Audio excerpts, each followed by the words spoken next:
नमस्कार दोस्तों, स्वागत है आपके अपने YouTube चैनल संस्कृत अड्डा पर।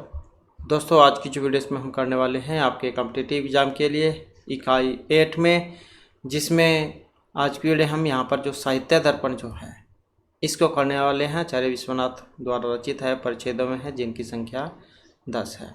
तो इसी को जो आज की वीडियो में हम करने वाले हैं और ये आपके सभी एग्ज़ामों के लिए महत्वपूर्ण रहने वाले हैं, चाहे इसमें आपका स्टेट का एग्ज़ाम है, असिस्टेंट प्रोफेसर वाली वैकेंसी है, DT+B या कोई अन्य आपका एग्ज़ाम है, क्योंकि जो PGT की वैकेंसी थी हरियाणा में उसका आज एग्ज़ाम है। तो उसको छोड़कर आपके किसी अन्य भी एग्ज़ाम हैं तो उनके लिए भी यहाँ पर ये महत्वपूर्ण रहने वाले हैं। और अगर आप हमारे इनसे पहले वाली वीडियो को अगर आप देखना चाहते हैं तो इसे आप हमारे चैनल की प्लेलिस्ट में जाकर देख सकते हैं। इसके अलावा अन्य जो वीडियो हैं वे भी वहाँ पर आपको मिल जाएंगी। तो जो आचार्य विश्वनाथ है, विश्वनाथ कविराज, इनका जो साहित्य दर्पण है साहित्य शास्त्र का अत्यंत लोकप्रिय ग्रंथ माना गया है। साहित्य दर्पणी सुबोधता से हृदयों को अपनी ओर आकर्षित कर लेता है। प्राचीन आचार्यों का अनुकरण करते हुए आचार्य विश्वनाथ ने साहित्य दर्पण को 10 परिच्छेदों में विभक्त किया है। उनमें कारिका वृत्ति उदाहरण मुख्य है। कारिका और वृत्ति स्वयं विश्वनाथ की है और उदाहरण काव्य से संकलित है। अब आ जाती है आगे काव्य की परिभाषा। आचार्य विश्वनाथ कविराज ने काव्य को परिभाषित करते हुए लिखा था, वाक्यम रसात्मकम काव्यम। तो ये इनका काव्य लक्षण है और वेरी इंपॉर्टेंट है, एग्जाम में पूछा जाता है कि आचार्य विश्वनाथ का जो काव्य लक्षण है कौन सा है। ये कई बार इसी को दे दिया जाता है और पूछ लिया जाता है कि इनका काव्य लक्षण है। तो वाक्यम रसात्मकम काव्यम अर्थात रसात्मक वाक्य को ही काव्य कहते हैं। इस परिभाषा में संवित रस तथा काव्य दोनों का विवेचन यहाँ पर आगे दिया गया है। सबसे पहले आ जाता है रसात्मक। इसका मतलब क्या है? इससे जो यहाँ पर अभिप्राय है, रस एवं आत्मा सारूपता जीवनधाय को यस्य है, अर्थात रस ही है आत्मा जिसकी, एवं ऐसा वाक्य है जिसका प्राणभूत आत्मा रस है, उस वाक्य को रसात्मक कहते हैं। यहाँ पर रस का अभिप्राय है रसस्यते इति रसः से, अर्थात जो आस्वादित होता है उन सबको रस कहते हैं। और इससे रस, रस आभास, भाव एवं भाव आभास का भी ग्रहण होता है। आगे जो है यहाँ पर इसी का जो उदाहरण है ये दिया गया है। तो जिसका उदाहरण है कि शून्यम वासगृहम विलोक्य सेनाद उत्थाय किंचित शनय निद्रा व्याजम उपागतस्य सुचिरम निर्वर्ण्य प्रति मुखम विश्रब्दम परिचुंबय जातपुल कामालोक्य गणसतली लज्जा नम्र मुखी प्रिय हस्ताबाला चिरम चुंबिता। तो संभोग जो श्रृंगार रस है उसका उदाहरण है। इसमें नवविवाहित दंपति जो है इनके बारे में बतलाया गया है। भाव की बात करें तो भगवत विषय रति भाव है, अर्थात देवादि विषयक रति और संचारी भाव यदि व्यंजित हो तो उसे ही भाव कहा जाता है। इसका भी उदाहरण यहाँ पर दिया गया है। इसके बाद आ जाता है रस आभास। तिर्यक विषाद रस आभास है, अर्थात अनौचित्य से प्रवृत्त तथा पशु पक्षी विषयक रस को श्रृंगार अर्थात रस आभास कहते हैं। जैसे उदाहरण यहाँ पर आया है, मधु दिव्यरेफा उसमें एक पात्र है, पपो प्रियाम स्वयं अनुवर्तमान है, श्रृंगेण से स्पर्श निम्लिताक्षी मृगिम कंडुयत कृष्ण सारे हैं। इसके बाद आ जाता है यहाँ पर वाक्य। वाक्य क्या है? ये वाक्य का क्वेश्चन भी है और ये अगर आप देखना चाहते हैं तो आपको हमारी पुराने वाली वीडियो में भी मिल जाएगा, और इससे पहले भी जो हमने जब ये दर्शन साहित्य जो किया था उसमें भी जाए वाक्य का क्वेश्चन आता है। तो वाक्य क्या है, इसी का लक्षण यहाँ पर इसमें दिया गया है। वाक्यम स्यात् आकांक्षा आसक्ति युक्त पदोच्य है। तो योग्यता, आकांक्षा, आसक्ति इनसे युक्त पद समूह को ही वाक्य कहते हैं। मतलब एक पूरी जो लाइन है, एक वाक्य, उसे बनाने के लिए इन सभी को होना जरूरी है। यहाँ पर पदार्थानाम परस्पर संबंधे बाधा भाव है योग्यता, प्रीति परेशान विरह आकांक्षा, बुद्धि विच्छेद है आसक्ति, समझना चाहिए। अब ये एग्जाम में क्वेश्चन आपका पूछा जाता है। पदार्थ नाम परस्पर संबंध है, इसे क्या कहा जाता है? बाधा भाव है। और प्रतीति पर्यवसान भी रहा है, इसे क्या कहा जाता है? कांक्षा। बुद्धि विच्छेद है आसक्ति। तो इस प्रकार से पूछे जाते हैं। इस प्रकार विश्वनाथ की दृष्टि से रस अर्थात लोकोत्तर आनंद जिस वाक्य में प्राप्त हो उसी को काव्य कहते हैं। वाक्यम के द्वारा कविता के कला पक्ष और रसात्मक के द्वारा भाव पक्ष की समानता को स्वीकार करके कविता के दो ही पक्षों के अभेद को स्वीकार किया गया है, इसलिए रसात्मक वाक्य ही काव्य माना गया है। आगे जो यहाँ पर काव्य की अन्य परिभाषा हैं, जो इनका अलग अलग आचार्यों ने खंडन किया है एक दूसरे के मतों का, तो सभी ने अपनी अपनी जो राय है वो यहाँ पर दी है। आचार्य विश्वनाथ जैन के द्वारा जो ये वाक्य दिया गया था, वाक्यम रसात्मकम काव्यम, काव्य स्वरूप का विवेचन करते हुए आचार्य मम्मट, कुंतक, भोजराज काव्य लक्षणों का विस्तार पूर्वक खंडन किया गया है। काव्य की आत्मध्वनि मानने वाले ध्वनिकार आनंदवर्धन के काव्य से आत्मध्वनि तथा काव्य की आत्मा रीति मानने वाले आचार्य वामन के रीतिरात्मक काव्य काव्य लक्षण का भी खंडन किया गया है। तो ये इनके काव्य लक्षण हैं, ये एग्जाम में पूछे जाते हैं, तो आपने इनको याद रखना है। ध्वनि संप्रदाय के लिए किन्हें जाना जाता है? आनंदवर्धन को। काव्यात्म ध्वनि इनका लक्षण है। और इसी प्रकार से आत्मा को रीति मानने वाले आचार्य वामन, ये इनका लक्षण है रीतिरात्मक काव्य। आगे इन्हीं के बारे में फिर यहाँ पर बतलाया गया है। सबसे पहले जो यहाँ पर आचार्य जो मम्मट है ये आ जाते हैं। ये इनका काव्य लक्षण है।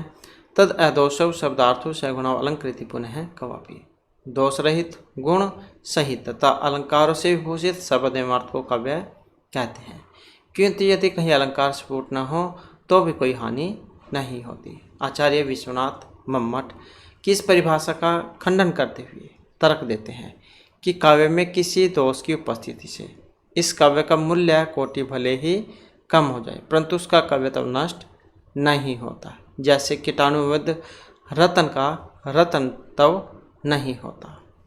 तो कीटाणु विरुद्ध रत्नानि साधारणीय काव्यता दिष्टेषु अपि मतायत रस्याद अनुगम है सपोट है। इसके अतिरिक्त शब्दार्थों का सगुणों विशेषण उचित नहीं है, क्योंकि केवल रस में ही रहते हैं, शब्द और अर्थ में नहीं। ये भी एग्जाम में आपकी पूछी जाती है।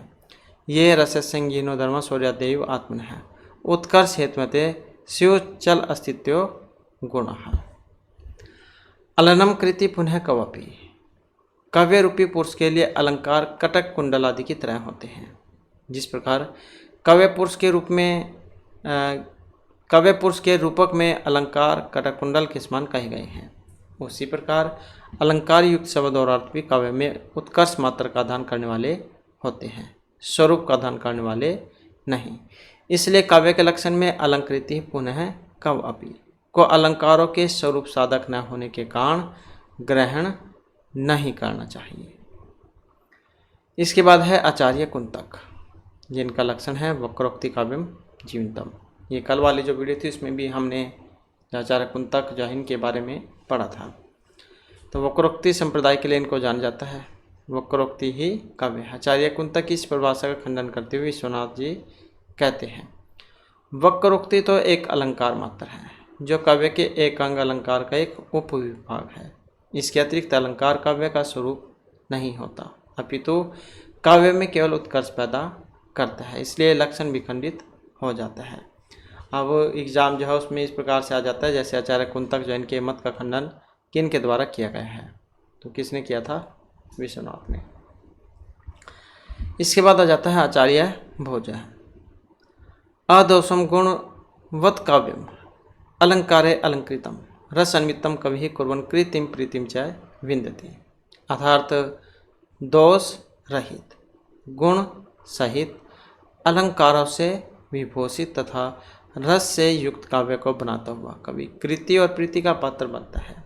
विश्वनाथ आचार्य भोज के इस लक्षण का खंडन करते हुए कहते हैं कि दोष गुण आदि का स्वरूप में निवेश नहीं हो सकता। तो आचार्य विश्वनाथ यहाँ पर आचार्य भोज के जो लक्षण हैं इनका खंडन कर रहे हैं। नेक्स्ट आ जाता है आचार्य आनंदवर्धन। इनका लक्षण कौन सा है? काव्यस्य आत्मा ध्वनि। ध्वनि ही काव्य की आत्मा है। ध्वनि ही काव्य की आत्मा है। ध्वनि संप्रदाय के लिए इनको जाना जाता है। इस परिभाषा खंडन में आचार्य विश्वनाथ कहते हैं कि यदि वस्तु मात्र के व्यंग्य होने पर काव्यता मानने लगे तो राजा देवदत्त गांव को जाता है इत्यादि वाक्य भी काव्य हो जाएगा, क्योंकि इस काव्य में देवदत्त के भृत्य का पीछे पीछे जाना ध्वनित हो रहा है। आचार्य विश्वनाथ रस आदि ध्वनि को स्वीकार करते हैं, लेकिन वस्तु ध्वनि और अलंकार ध्वनि को नहीं। तो इस प्रकार से आचार्य विश्वनाथ के द्वारा स्वीकृत रस आदि ध्वनि से भिन्न ध्वनि का खंडन समझना चाहिए। नेक्स्ट में आ जाता है आचार्य वामन। ये इनका काव्य लक्षण है। रीतिरात्मा काव्य से एक न एक उदाहरण तो एग्जाम में जरूर पूछा ही जाता है। ये काव्य की आत्मा रीति को मानते हैं। काव्य की आत्मा किसको मानते हैं? रीति को। रीतिरात्मा काव्य से। इस परिभाषा के खंडन में विश्वनाथ कहते हैं कि वामन का यह कथन ठीक नहीं है, क्योंकि रीति तो समघटनातार रचना रूप है और वह आत्मा नहीं हो सकती। आत्मा तो शरीर से भिन्न होती है, अलग होती है। इसलिए आचार्य विश्वनाथ के काव्य लक्षण की स्थापना करते हुए कहा जा सकता है कि उपयुक्त विद्वानों के द्वारा प्रतिपादित काव्य लक्षण सदोष होने के कारण वाक्यम रसात्मकम काव्यम है। यह तो थे यहाँ पर इन जो आचार्य ने अपने अपने मत यहाँ पर दिए हैं, खंडन किया है उनका। अब आ जाता है शब्द शक्ति वाला क्वेश्चन, जिसके द्वारा शब्द और अर्थ के बीच वाचक वाच्य से संबंधित होता है, अर्थात पद से पदार्थ का बोध कराने वाले तत्व विशेष ही शब्द शक्ति के नाम से जाने जाते हैं। आचार्य विश्वनाथ ने अपने ग्रंथ साहित्य दर्पण में 3 शब्द शक्तियाँ, अभिधा, लक्षण और व्यंजना, इनके बारे में बतलाया है। तो जो शब्द की शक्तियाँ कितनी हैं? 3। किसने बताया है? आचार्य विश्वनाथ ने। कहाँ पर? साहित्य दर्पण में। तो इसमें 3 प्रकार की शब्द शक्तियों के बारे में बतलाया गया है, अभिधा, लक्षण और व्यंजना। शब्द 3 हैं। कौन कौन से? वाचक, लाक्षणिक, व्यंजक। और इनके अर्थ भी 3 होते हैं, वाच्य, लक्ष्य, व्यंग्य। शक्ति ये 3 हैं, जैसे कि अभी पढ़ा, अभिधा, लक्षणा, व्यंजना। नेक्स्ट में आ जाता है हमारा संकेत ग्रह। अभिधा वृत्ति से जिस अर्थ का बोध होता है उसे संकेत ग्रह कहते हैं। संकेतित शब्द का अर्थ ही होता है मुख्य। तो इस प्रकार से लक्ष्य और व्यंग्य अर्थों के पूर्व जो मुख्य अर्थ उपस्थित होता है उसे संकेत ग्रह कहते हैं। लोक व्यवहार में बिना संकेत ग्रह के शब्द के अर्थ की प्रतीति नहीं होती है, इसलिए संकेत की सहायता से ही शब्द अर्थ विशेष का प्रतिपादन करता है। इसलिए इस सिद्धांत के आधार पर जिस शब्द का जहाँ बिना व्यवधान के संकेत का ग्रहण होता है वह शब्द उस अर्थ का वाचक होता है। संकेत ग्रह के 8 प्रमुख उपाय बतलाए गए हैं। अब इस संकेत ग्रह के उपाय कितने होते हैं ये भी एग्जाम में आता है। तो यहाँ पर व्याकरण, कोश, लोक व्यवहार, विवृत्ति, अर्थार्थ व्याख्या, उपमान, आप्तवाक्य, वाक्यशेष, सान्निध्य अर्थात संसर्ग। तो इस प्रकार से जहाँ यहाँ पर ये माने गए हैं। संकेत ग्रह के उपाय के बारे में कहा गया है कि लोक व्यवहार संकेत ग्रह का प्रधान साधन है। लोक व्यवहार में उस प्रक्रिया को अवाप उद्वाप की प्रक्रिया कहते हैं। उसमें मालिक ने नौकर से गांव लाओ कहा और यह सुनकर वह गांव ले आया, मतलब गाय को। उन दोनों के पास बैठा हुआ बालक, जिसे कि अब तक इन पदार्थों के अर्थों का ज्ञान नहीं है, यही समर्थ है कि गांव लाओ से तात्पर्य इस जीव को ले आना ही होता है। तदंतर गांव बांध दो, घोड़ा लाओ इत्यादि वाक्यों को सुनने पर की गई क्रियाओं को देखकर वह अवाप उद्वाप अन्वय व्यतिरेक के द्वारा गांव बांधो लाओ आदि प्रत्येक पद के संकेत शक्ति को समझता है। जब वह बालक देखता है कि गांव पद बोला गया और वही यह जीव उपस्थित हुआ है, अन्यतर नहीं, तो वह समझ लेता है कि गौ पद का वाच्य यही जीव है, मतलब गो यही होते हैं। अगर गौ कहने से घोड़ा आ जाता तब शंका हो जाती, लेकिन गौ कहा तो गौ ही आई है। तो इस प्रकार व्यवहार से संकेती ग्रहण होता है, मतलब जिसके बारे में कहा गया है वही पशु आया है। आगे है संकेत ग्रह के विषय। संकेत गृहते जातो गुण द्रव्य क्रिया सूचय, अर्थात संकेत ग्रह द्रव्य गुण क्रिया तथा जाति इन चारों में पाया जाता है। किसमें? द्रव्य गुण क्रिया जाति में। जब मीमांसकों के अनुसार जाति में न्यायिकों के अनुसार जबकि मीमांसकों के अनुसार जाति में न्यायिकों के अनुसार जाति विशिष्ट व्यक्ति में तथा व्याकरणों एवं मम्मट आदि अलंकारिकों के मत में उपाधि में संकेत ग्रह मानना चाहिए। और आचार्य विश्वनाथ की भी उपाधि ही अभीष्ट है, क्योंकि जाति गुण क्रिया तथा द्रव्य सभी पदार्थों में उपाधियां ही हैं। आचार्य विश्वनाथ जो है यहाँ पर शब्द की जो 3 शक्तियाँ हैं, जैसे कि ऊपर हमने पढ़ा था अभिधा लक्षण व्यंजना, तो आगे इन्हीं के बारे में बतला रहे हैं। वेरी इंपॉर्टेंट है तीनों ही। सबसे पहले अभिधा शक्ति आ जाती है, ये इसका लक्षण है। तत्तर संकेतित अर्थस्य बोधनाद अग्रिमा अभिधा शक्ति, तो ये लक्षण है, एग्जाम में आता है। तत्तर संकेतित अर्थ है बोधनाद अग्रिमा शक्ति कौन सी होती है? अभिधा लक्षण या व्यंजना, तो ये अभिधा है। अर्थात संकेतित या मुख्य अर्थ का बोध कराने वाली शब्द की अग्रगण्य अर्थात सबसे आगे रहने वाली प्राथमिक शक्ति को अभिधावृत्ति के नाम से जाना जाता है। अर्थात जो संकेतित अर्थ है वही मुख्य अर्थ है, और उस मुख्य अर्थ के बोधन में शब्द का जो व्यापार होता है वही अभिधा है। वाच्यार्थ को मुख्य अर्थ भी कहा जाता है। मुखम इव मुख्य, इस विग्रह में यह प्रत्यय होकर मुख्य शब्द सिद्ध होता है। जैसे शरीर के अंगों में मुख सबसे पहले अर्थात सबसे प्रमुख और सबसे पहले दिखाई देता है, उसी प्रकार वाच्य लक्ष्य आदि सभी अर्थों में वाच्यार्थ सबसे प्रधान और सबसे पहले उपस्थित होने वाला अर्थ है। इसलिए मुख्य समान होने से मुख्य अर्थ कहा जाता है। वैसे नहीं याद रख सकते हैं, मुंह सबसे पहले दिखता है तो सबसे पहले हो जाएगा, मुख्यार्थ कहा जाता है। और इस मुख्यार्थ के बोधन कराने वाले जो शब्द व्यापार है उसी को अभिधा शक्ति कहते हैं। इसके बाद आ जाता है लक्षण, ये इसका लक्षण है, ये भी एग्जाम में आता है। मुख्यार्थ वादे तदयुक्तो यह अन्यर्थ प्रतीयते रूढ़ि प्रयोजन द्वा असौ लक्षण शक्तिर अर्पिता, तो ये लक्षण है मुख्यार्थ का वाद होने पर तथा उस मुख्यार्थ से युक्त रूढ़ि अथवा प्रयोजन से जिसके द्वारा अन्य अर्थ की प्रतीति होती है तो उसे ही लक्षण कहते हैं। और यह शक्ति अर्पित अर्थात कल्पित गौण है। तो मुख्य अर्थ का बाद और मुख्य अर्थ से युक्त रूढ़ि अथवा प्रयोजन से जिसके द्वारा अन्य अर्थ की प्रतीति होगी उसे ही लक्षण कहेंगे। इस कारिका में लक्षण के 4 कारण बतलाए गए हैं। मुख्यार्थ का बाद और उसके साथ लक्ष्यार्थ का संबंध, रूढ़ि और प्रयोजन।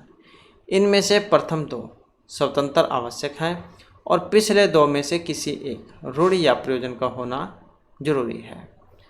जैसे गंगायाम घोष है, इस उदाहरण में गंगा का अर्थ जल की धारा और घोष का अर्थ अभीरपल्ली घोषियों की बस्ती है। गंगा की धारा के ऊपर घोषियों की बस्ती नहीं रह सकती, इसलिए यहाँ अन्वय के अनुपम होने के कारण गंगा पद लक्षण से तटरूप होने का बोधक होता है। मतलब जैसे गंगायाम घोष है, गंगा में घर है, किसने कह दिया गंगा में घर है, तो यहाँ पर फिर आपने समझा कि क्योंकि गंगा है उसमें घर तो बन नहीं सकता, तो गंगा के किनारे पर घर है, तो यहाँ पर जो हमने बाद होकर लक्षणा के द्वारा ये समझा कि गंगा के किनारे पर घर है। जैसे कोई किसी को कोई वस्तु बतानी होती है, कह देते हैं कि वहाँ पर है, फलानी जगह पर है, तो जरूरी थोड़ी है जहाँ पर बताई थी उसी जगह पर होगी, थोड़ी इधर उधर भी हो सकती है। तो जहाँ पर जो उसका अर्थ यही समझाता है लक्षण के द्वारा। या इसका एक और उदाहरण है, यहाँ पर क्लिंग साहसिक है। इस वाक्य में क्लिंग शब्द का अर्थ है देश विशेष और साहसी का अर्थ है साहसी। परंतु साहस जो है ये जड़ पदार्थों में नहीं रहा करता है। इसलिए यह शब्द अन्वय में अपने मुख्य अर्थ देश के बाधित होने के कारण संयोग से उस देश के संबंधी पुरुष का लक्षण से बोधन कराता है। जैसे कलिंग शासिका है, कलिंग शासी है। अब यह तो कोई बात नहीं बनी, कलिंग क्या शासी है। हमने यहाँ पर इसका लक्षणा जो है इसके द्वारा इसका अर्थ निकाला कि जो कलिंग देश है उसके लोग साहसी हैं, कलिंग निशासी है। कलिंग देश के जो रहने वाले जो लोग हैं वे साहसी हैं। जैसे गंगायाम घोषा का निकाला था, गंगा में घर है, गंगा में तो घर नहीं हो सकता, उसके आसपास हो सकता है। तो यही हमने लक्षणा से समझा। आगे फिर जो लक्षण है इसके भेद बतलाए गए हैं। आचार्य विश्वनाथ लक्षण के दो भेद करते हैं, उपादान लक्षणा एवं लक्षण लक्षणा। और इसी क्वेश्चन को अगर विस्तार पूर्वक भी अगर आप पढ़ना चाहते हैं अभिध लक्षणा व्यंजना वाले, क्योंकि ये अलग अलग भी हैं, तो ये आपको हमारी पुराने वाली वीडियो में मिलेंगे। तो आचार्य विश्वनाथ लक्षणा के दो भेद करते हैं, उपादान लक्षणा और लक्षण लक्षणा। जहाँ शब्द अपने अन्वय की सिद्धि के लिए अन्य अर्थ का आक्षेप कर लेता है और स्वयं भी बना रहता है तो उसे उपादान लक्षणा कहते हैं। इसके विपरीत जहाँ कोई शब्द वाक्य में प्रयुक्त दूसरे शब्द के अन्वय की सिद्धि के लिए अपने अर्थ का परित्याग कर अन्य अर्थ का बोधक होता है तो वहाँ पर लक्षण लक्षणा होती है।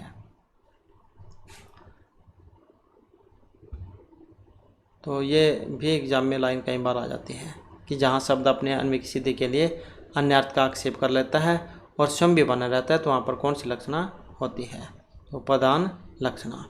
और इसके विपरीत जहाँ कोई शब्द वाक्य में प्रयुक्त दूसरे शब्द के अन्वय की सिद्धि के लिए अपने अर्थ का परित्याग कर अन्य अर्थ का बोधक हो जाता है तो वहाँ पर लक्षण लक्षणा होती है।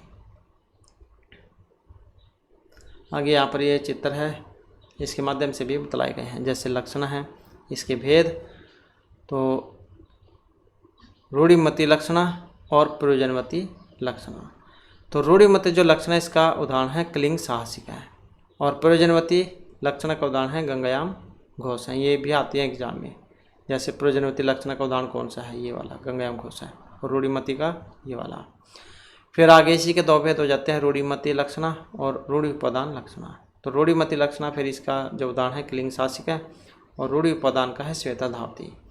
फिर आगे जो ये रूढ़िमती लक्षण है इसके भी दो भेद हो जाते हैं, सारोपा रूढ़ि लक्षण लक्षणा और साध्य अवसाना। फिर सारोपा रूढ़ि लक्षण लक्षणा इसका उदाहरण है कलिंग शासिका और साध्य अवसाना रूढ़ि लक्षण लक्षणा का उदाहरण है कलिंग शासिका है। और ये जो यहाँ पर इसके जो दो भेद थे रूढ़िमती लक्षणा और रूढ़ि उपादान लक्षणा, इसके जिसका उदाहरण था श्वेत है धावती। यहाँ पर भी वही बात है, श्वेत सफ़ेद दौड़ता है। तो यहाँ पर हमने इसका जो लक्षणा जो है उसके द्वारा इसका मतलब समझा था कि कोई सफ़ेद जैसे घोड़ा है, सफ़ेद घोड़ा दौड़ता है, क्योंकि सफ़ेद तो नहीं दौड़ सकता, तो ये अर्थ लगाया था। इसके फिर यहाँ पर दो उदाहरण हैं वैसे ही, सारोपर रूढ़ि उपादान लक्षणा और साध्य अवसाना रूढ़ि उपादान लक्षणा। तो ये जो सारोपर रूढ़ि उपादान लक्षणा इसका उदाहरण है श्वेता धावती, मतलब श्वेत घोड़ा दौड़ता है, और साध्य अवसाना रूढ़ि उपादान लक्षणा इसका उदाहरण है श्वेता धावती। इसी प्रकार से यहाँ पर प्रयोजनवती लक्षण इसका उदाहरण गंगायाम घोष है। इसके दो भेद हैं आगे, प्रयोजनवती लक्षण लक्षणा और प्रयोजनवती उपादान लक्षणा। प्रयोजनवती लक्षण लक्षण का उदाहरण है गंगायाम घोष है और प्रयोजनवती उपादान लक्षण इसका उदाहरण है कुंतः प्रविशन्ति, भाले प्रवेश करते हैं। तो यहाँ पर भी वैसे ही लक्षण के द्वारा हमने इसका अर्थ ये समझा कि कोई व्यक्ति या भाले लिए हुए प्रवेश करते हैं, क्योंकि कुंता भाले तो स्वयं प्रवेश नहीं कर सकते हैं, कोई व्यक्ति उसको पकड़ेगा, लेकर जाएगा, फेंकेगा तभी तो चलेंगे। तो कुंता प्रविशन्ति इसका जो है यहाँ पर हमने बाद होकर ये अर्थ निकाला कि कोई व्यक्ति जो है भाले लिए हुए प्रवेश करते हैं। तो ये उदाहरण है इसका। आगे फिर जो ये प्रयोजनवती लक्षण लक्षणा जो है इसके दो भेद हैं, प्रयोजनवती सारोपा और प्रयोजनवती साध्य अवसाना। ये जो प्रयोजनवती सारोपा जो है इसका लक्षण लक्षणा ये हो जाती है, इसके उदाहरण हैं आयुः घृतम, और प्रयोजनवती साध्य अवसाना लक्षण लक्षणा इसका उदाहरण है गंगायाम घोष है। फिर ये जो प्रयोजनवती उपादान लक्षणा जो थी जिसका उदाहरण था कुंता प्रविशन्ति, इसके दो भेद हैं, प्रयोजनवती सारोपा उपादान लक्षणा और प्रयोजनवती साध्य अवसाना लक्षण लक्षणा। प्रयोजनवती सारोपा उपादान लक्षण इसका उदाहरण है एते कुंतः प्रविशन्ति, और प्रयोजनवती साध्य अवसाना लक्षण लक्षण का उदाहरण है कुंतः प्रविशन्ति। तो इस प्रकार से है ये, आप इसको एक दो बार पढ़ोगे तो ये समझ में आ जाएगा। आगे फिर जो है यहाँ पर इन्हीं के बारे में है। जैसे सबसे पहले आ जाता है लक्षण लक्षणा। तो वाक्यार्थ में मुख्य अर्थ से भिन्न अर्थ की अन्वय सिद्धि के लिए अपने अर्थ का परित्याग जिस वृत्ति के द्वारा होता है वह कहलाती है लक्षण लक्षणा। वाक्य अर्थ में मुख्य अर्थ से भिन्न अर्थ की अन्वय सिद्धि के लिए अपने अर्थ का परित्याग जिस वृत्ति के द्वारा होगा वह कहलाएगी लक्षण लक्षणा। इसके भी रूढ़ि और प्रयोजन के आधार पर दो भेद हैं। तो रूढ़ि और प्रयोजनवती लक्षणा मतलब जैसे कि ऊपर हमने पढ़ा था, तो दो भेद हैं, क्लिंग शासिक है। इसमें रूढ़ि लक्षणा और गंगायाम घोषा में प्रयोजनवती लक्षणा। तो इस प्रकार लक्षण के 4 भेदों के भी दो दो भेद और होते हैं, सारोप और साध्यवसाना। भेद से पुनः प्रत्येक के दो दो प्रकार हो जाते हैं। इस प्रकार 8 प्रकार की लक्षणा भी शुद्ध और गौणी के भेद से 16 प्रकार की हो जाती है। और यह 8 प्रकार की लक्षणा सादृश्य से इतर संबंध वाली शुद्धा कहलाती है तथा सादृश्य से संबंध रखने वाली लक्षणों को गौड़ी लक्षण कहते हैं। शुद्ध और गौड़ी लक्षणा के भी भेद पर भेद होने पर कुल 80 भेद माने गए हैं। तो यही क्वेश्चन एग्जाम में पूछा जाता है कि आचार्य विश्वनाथ ने लक्षणा के कितने भेद माने हैं। तो ये इस प्रकार से जो है ये 80 हो जाते हैं। ये आपने देखा भी होगा अगर कोई एग्जाम पहले दिया है। आगे आ जाता है व्यंजना। ये इसका उदाहरण है। वीरतासु अभितासु ये अर्थबोध्यता अपना सावृत्ति ही व्यंजना नाम शब्द से अर्थ अधिकस्य च अर्थार्थ अभिदा आदि लक्षणा वृत्तियों के वृत्त हो जाने पर जिस वृत्ति से अन्य अर्थ का बोध होता है वह शब्द तथा अर्थ आदि में रहने वाली व्यंजना कहलाती है। क्या? अभिदा आदि वृत्तियों के वृत्त हो जाने पर जिस वृत्ति से अन्य अर्थ का बोध होता है वह शब्द तथा अर्थ आदि में रहने वाली वृत्ति व्यंजना कहलाती है। और इस वृत्ति से होने वाला ज्ञान व्यंग्य या व्यंग्यार्थ कहलाता है। और इसी को ध्वनि भी कहा जाता है। काव्य में से सर्वोत्कृष्ट स्थान प्राप्त है। व्यंजना अर्थात ध्वनि प्रधान काव्य को उत्तम काव्य के नाम से भी जाना जाता है। यह आगे जब आचार्य मम्मट का जो है उन्होंने काव्य के जो 3 भेद माने थे, उत्तम मध्यम अधम, ये उसमें भी आपको देखने को मिलेगा। तो व्यंजना अर्थात ध्वनि प्रधान काव्य को उत्तम काव्य के नाम से भी जाना जाता है। आगे फिर यहाँ पर ये व्यंजना के ही भेद बतलाए गए हैं। व्यंजना के जैसे 2 भेद हैं, शाब्दी और आर्थी। शाब्दी व्यंजन इसके भी 2 भेद हो जाते हैं, विदा मूला और लक्षण मूला। अविदा मूला इसका उदाहरण है सहज संख चक्रो हरि ही। लक्षण मूला का जो उदाहरण है निशेष चूतनम स्वतंत्रतम निर्मिष्ट राघवाधरो, इस प्रकार का श्लोक है। और आर्थी व्यंजना फिर इसके 3 हैं, ये वाच्य लक्ष्य व्यंग्य। कालह मधु ये उदाहरण है, लक्ष्य निशेष चंदनम और व्यंग्य पश्य निश्चल निष्पन्दा, ये श्लोक कह सकते हैं। श्लोक है, श्लोक मतलब उदाहरण है। तो इस प्रकार से व्यंजना के 2 भेद हैं, शाब्दी और आर्थी।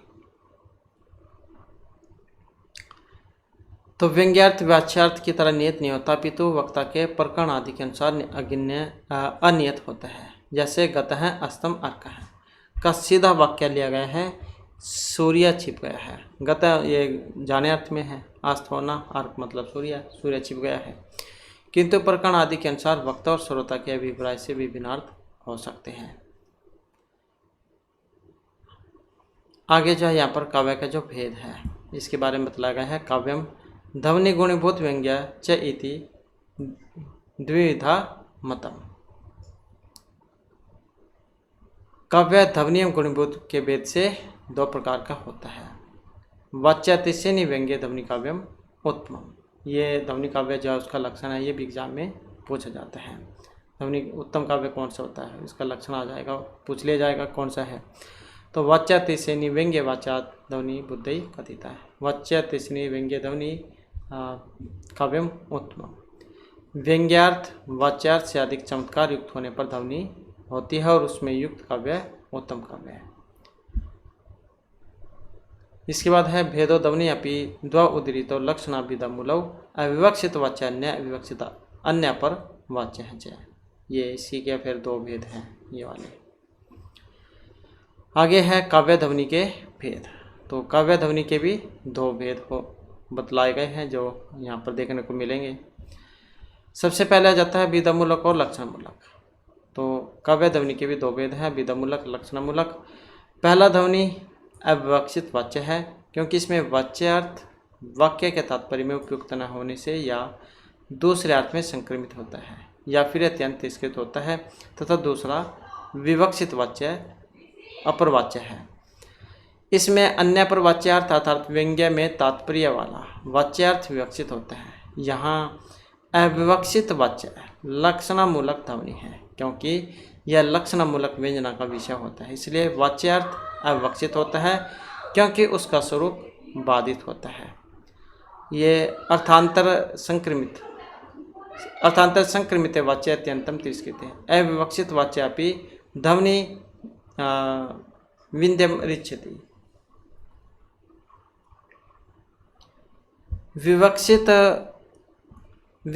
विवक्षितव्य अपर वाच्य है तो विधमूलक होता है, इसलिए वाच्यार्थ यहाँ विवक्षित होता है।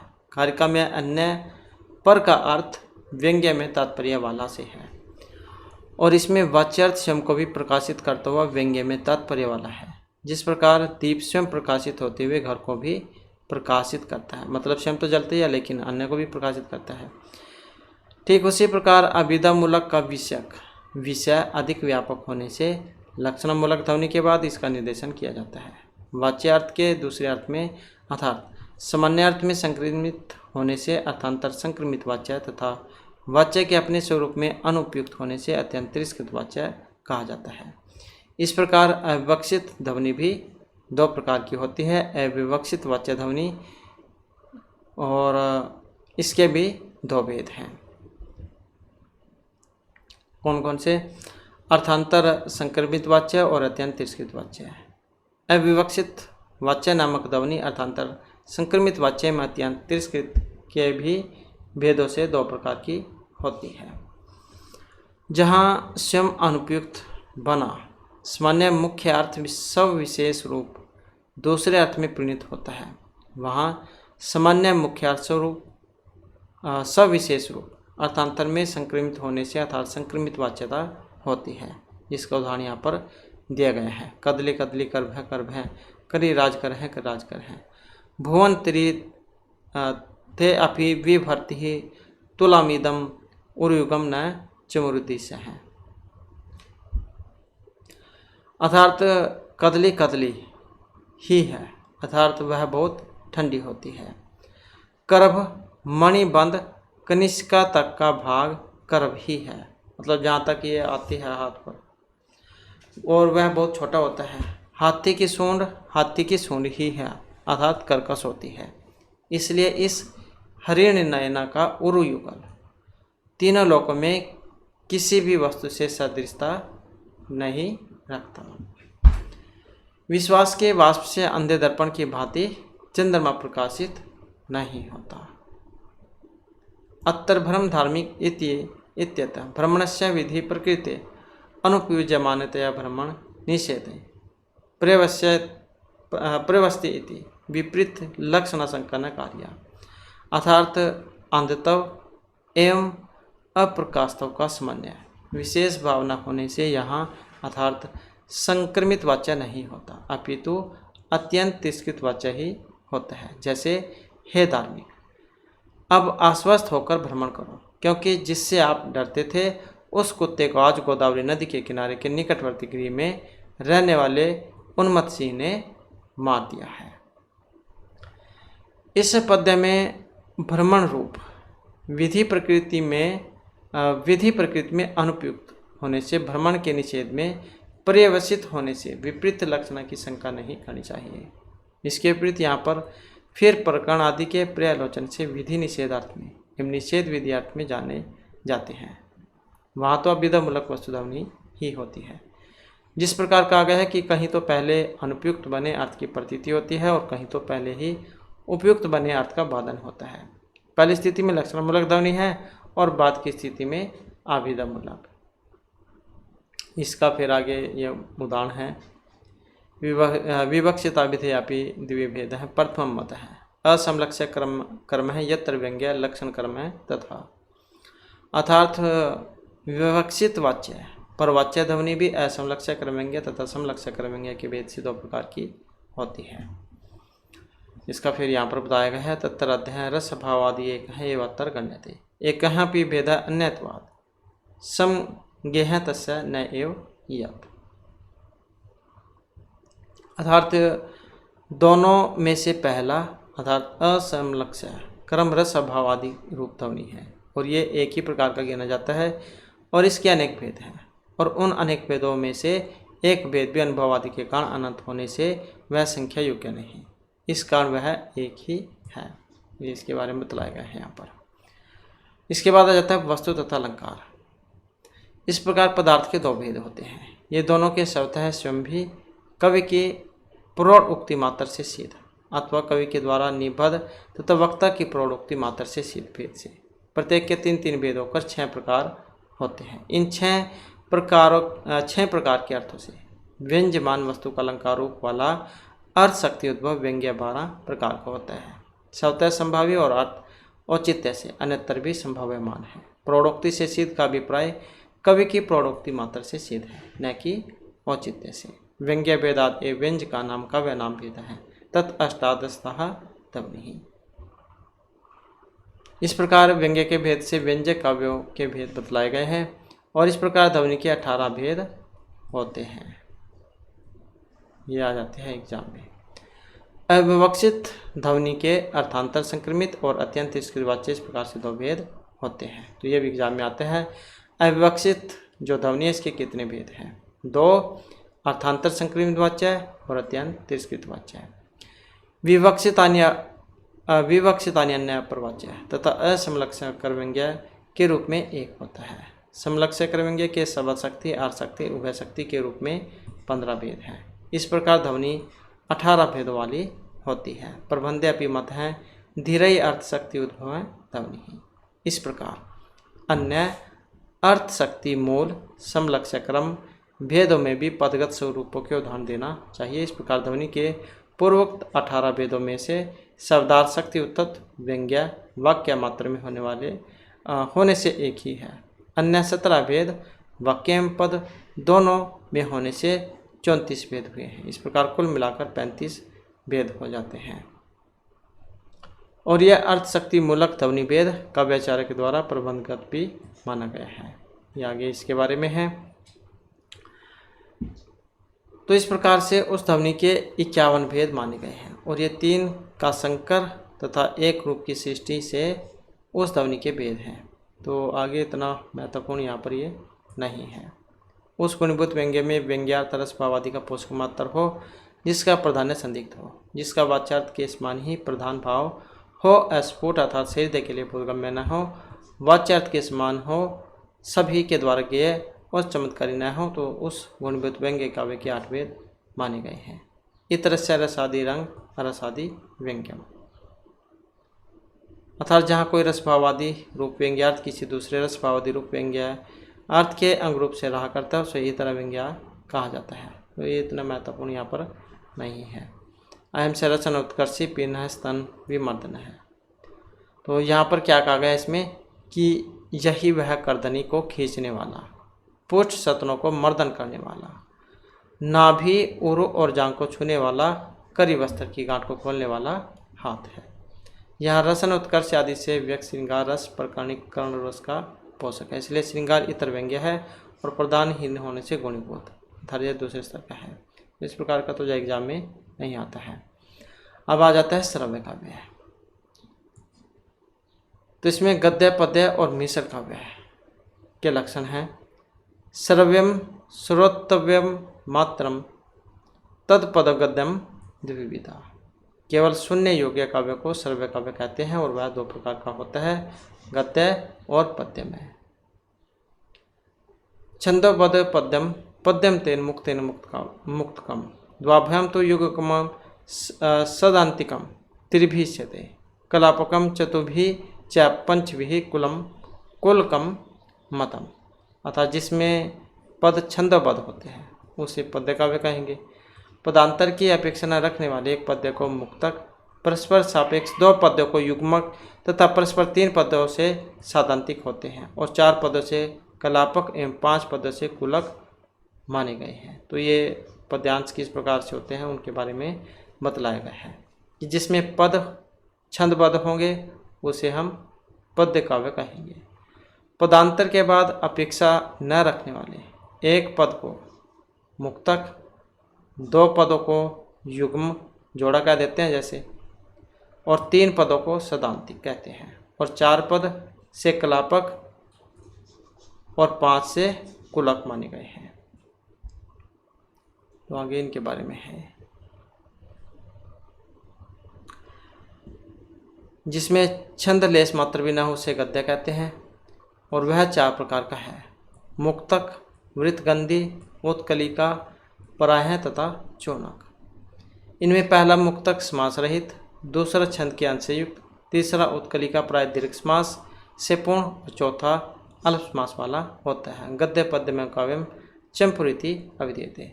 गद्य और पद्य का मिश्रण है चंपू काव्य, जैसे त्रिविक्रम भट्ट का नल चंपू है। गद्य पद्य अर्थात तो मिश्र काव्य को चंपू कहते हैं, मतलब जिसमें गद्य पद्य दोनों मिले हों उसे कहेंगे हम चंपू काव्य है। जैसे त्रिविक्रम भट्ट जाउन के द्वारा जो नल चंपू काव्य लिखा गया था, नैसचरित के ऊपर है, और राजनल और दमयंती की जो प्रेम कथा उसमें दिखाई गई थी। तो ये जो है यहाँ पर हमारे सत्य दर्पण से महत्वपूर्ण क्वेश्चन थे, और नेक्स्ट वीडियो के इसमें फिर नया जो पार्ट है उसको हम शुरू करेंगे, और एग्ज़ाम की दृष्टि से महत्वपूर्ण भी है। इसको 1-2 बार आप पढ़ोगे तो सारा समझ में आ जाएगा। और दोस्तों हमारे साथ अंत बनाने के लिए धन्यवाद।